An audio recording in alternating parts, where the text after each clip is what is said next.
ओम शांति। 20 दिसंबर 2022 की साकार मुरली से होमवर्क। आज की मुरली से हम लक्ष्य लेंगे, बाप समान अपकारी पर उपकार कर बाप का सच्चा परिचय देना है।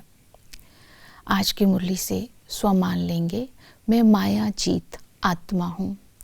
जितना हम बाबा की श्रीमत पर हर कदम चलते रहेंगे तो परमात्म दुआओं के अधिकारी बनेंगे।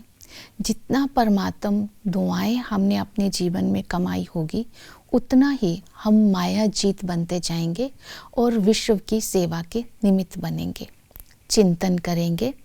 आज बाबा ने कहा, आसुरी कमाई और ये सच्ची कमाई, इन दोनों का अंतर, आज इसका चिंतन करेंगे। इन दोनों का अंतर क्या है और मैंने सच्ची कमाई कहाँ तक जमा की है।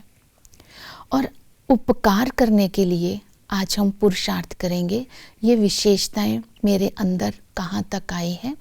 जो अपकारी पर उपकार करने वाली आत्मा होती है, उसकी विशेषताएं आज बाबा ने बताई। उनकी जो वृत्ति है वो सदा शुद्ध रहती है, वो मोह जीत होते हैं, सदा ही ज्ञान का सुरमा पहन कर रखते हैं, स्वभाव में बहुत मीठे होते हैं। ऐसी आत्माएं ही राज ऋषि होती हैं। उपकार करना अर्थात गलानी करने वाले, इंसल्ट करने वाले, दुख देने वाले पर भी रहम करना, उसकी कमज़ोरी को ख़त्म करने में उसको सहयोग देना और उसकी उन्नति के लिए, उसके लिए उनको आगे बढ़ाना। तो इस तरह आज हम अपनी चेकिंग करेंगे, मेरी शुद्ध वृत्ति कहाँ तक रहती है। शुद्ध वृत्ति रखने की विधि है अपने को आत्मा समझना और बाबा को याद करना।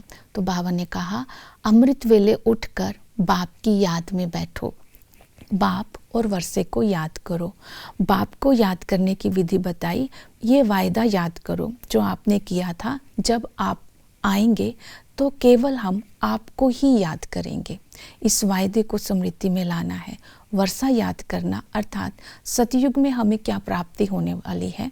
वहाँ देवता धर्म होगा, सुख होगा, शांति होगी, भारत श्रेष्ठाचारी होगा, सूर्यवंशी घराना होगा। तो सतयुग की प्राप्तियों को स्मृति में लाएंगे। इसी तरह आत्मा समझकर बाबा की याद में रहेंगे, वर्षे की याद में रहेंगे, तो सिमरन करते करते अंतमति सुगति हो जाएगी। अर्थात हमारी वृत्ति भी शुद्ध बनेगी, हमारा भविष्य भी अच्छा हो जाएगा। तो अपने अंतिम समय को भी याद रखना है कि मैं आत्मा हूँ, मेरे 84 जन्म पूरे हुए हैं, अब घर वापस जाना है। तो इसी तरह मोह जीत बनते जाएंगे। तो मोह जीत बनने के लिए आज बाबा ने विशेष अटेंशन दिलवाया कि देहधारियों से लव नहीं रखना है। देहधारियों को याद करते समय कोई विक्रम विनाश नहीं होते हैं, तो मर जीवा जन्म को याद रखेंगे, अलौकिक संबंध को याद रखेंगे और भविष्य प्राप्तियों को याद करेंगे, तो मोह जीत बनते जाएंगे। इस समय हम ब्राह्मण बच्चे शिव बाबा के पोत्रे हैं, तो वर्षे के अधिकारी हैं। अंतिम जन्म है, घर जाना है, ये मर जीवा जन्म है। तो इसी तरह स्मृतियाँ रखते रखते हम मोहजीत बनते जाएंगे।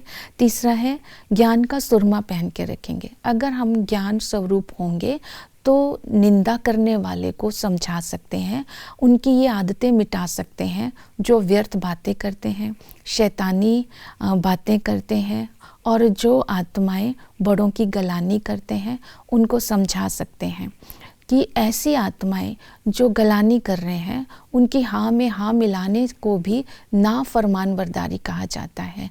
तो उनको जब ऐसी बातें समझाएंगे तो उनका भी उद्धार होगा।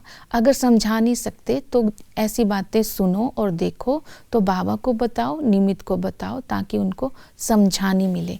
अपने स्वभाव को इतना मीठा बनाना है कि जो दुश्मन है वो भी मित्र बन जाए और उनको हम बाप का सच्चे परिचय दे सकें। इसे ही कहते हैं अपकारी पर उपकार करना। राज ऋषि बनना है अर्थात भाग्य राज्य, हमें कर्म इंद्रियों का राजा बनना है, अपने भविष्य राज्य के नशे में रहना है। ऋषि अर्थात बुराइयों को छोड़ना है, व्यर्थ बातों को छोड़ना है और किसी की निंदा नहीं करनी है। तो इस तरह हम अपकारी पर उपकार करके सूर्यवंशी में आ सकते हैं। ओम शांति।